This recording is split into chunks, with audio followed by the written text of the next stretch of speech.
All right, let's talk about something that so many of us have felt, but maybe couldn't quite put into words.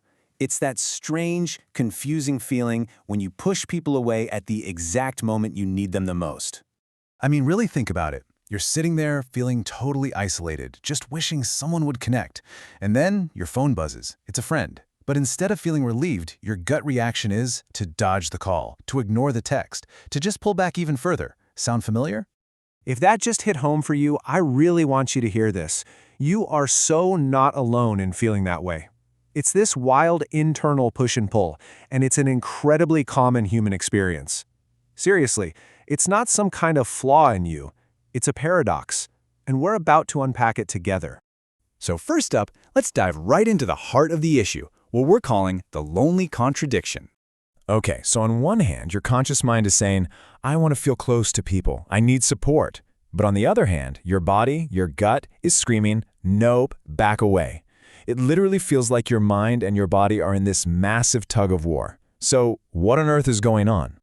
Well, the answer isn't really about your logical choices. It's much deeper than that.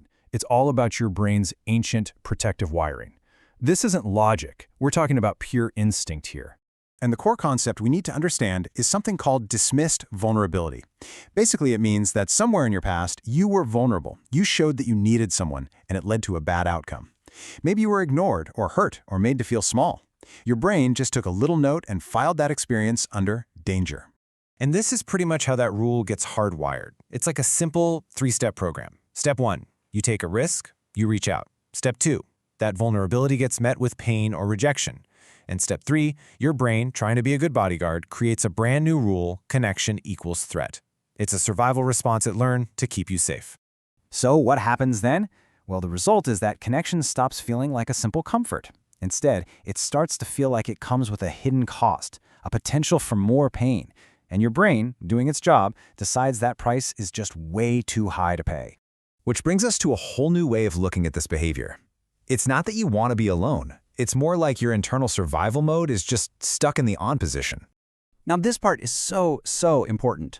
When you ignore that text or cancel those plans, it feels like you're sabotaging yourself, right?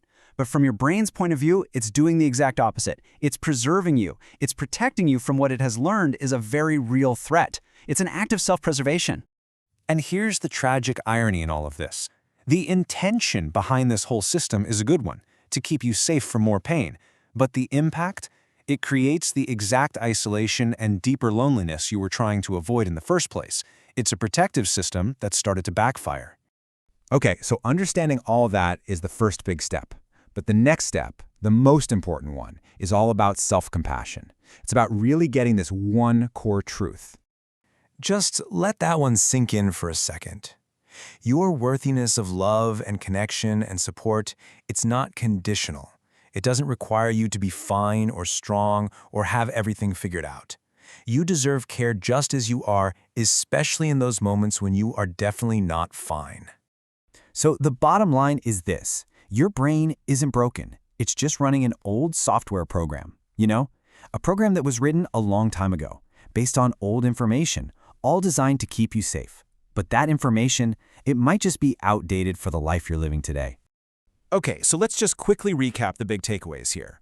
1. Pushing people away is a protective shield, not a character flaw. 2. Your brain learned to see connection as a threat to keep you safe. 3. And this is the really hopeful part. That instinct can be retaught.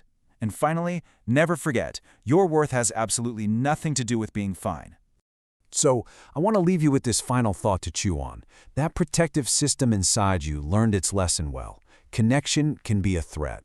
But what if it could learn a new lesson? Slowly, carefully, with the right people. What if connection could actually start to feel like the very definition of safety?